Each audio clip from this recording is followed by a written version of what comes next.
तुम्हाला सांगतो, कोणी व्यसन करू नका, कोणी दारू पिऊ नका, व्यसनाच्या नादी कोणी जाऊ नका. आमच्या गावामध्ये घडलेली घटना आहे. गावचा पाटील होता, 3 एकर जमीन होती, 50 क्विंटल कापूस झाला. त्या पाटलाकडे आम्हा पैसे आले. पाटील हळूहळू व्यसन करायला लागला. व्यसनाच्या नादात पाटलाने 1 एकर जमीन ऐकली, 2 एकर ऐकली, 3 एकर जमीन ऐकून पाटील मोकळा झाला.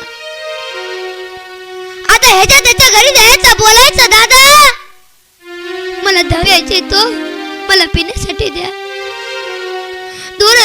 दारू द्यायचा आणि घरी येऊन आपल्या बायकोला मारायचं. म्हणून एका दिवशी अख्खं गाव वैगातलं त्या पाटलाला. ते पाटील गावच्या चवंटीवर बसलेला आहे.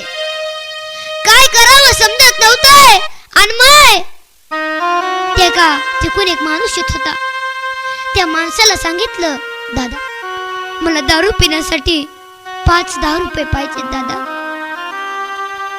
पाटील तुम्हाला 10 रुपये पाहिजेत ना? पाटील एक काम करावं लागेल. पाटील तुमची ते बायको हापशावर पाणी भरायसाठी आलेली आहे ना, जा तिच्या कंबरड्यात लाद घालून दाखवा. तुम्ही जर तुमच्या बायकोच्या कंबरड्यात लाद घातली ना, तुम्हाला 10 रुपये नाही, तुम्हाला 100 रुपये देणार.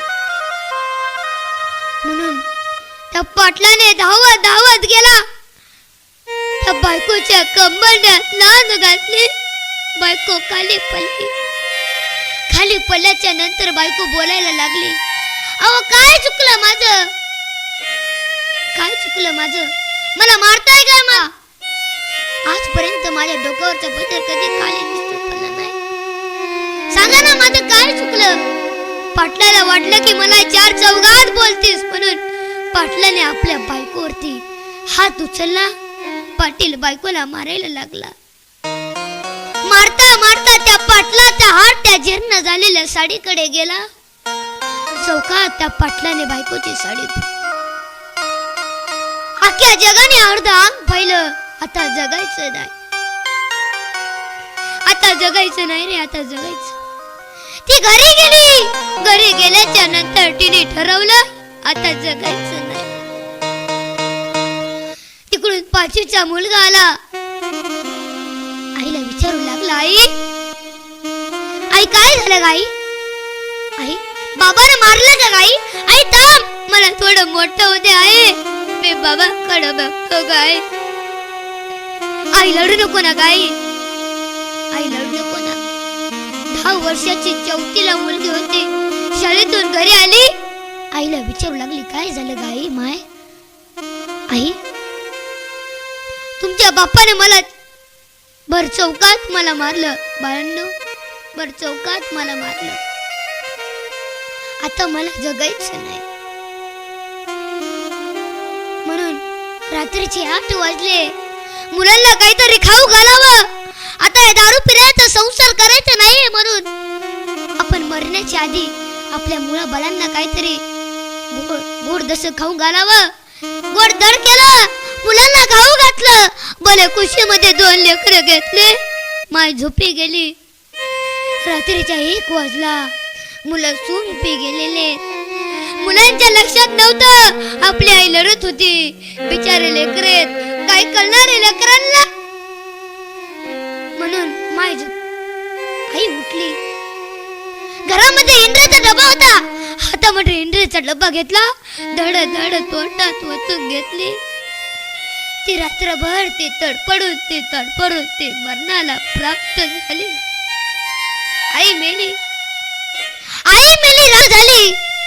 सकाळ झाली. मुलगी उठली आणि आईच्या प्रेताच्या जवळ गेली. आईला हालू लागली. आई आई काय झालं गाई?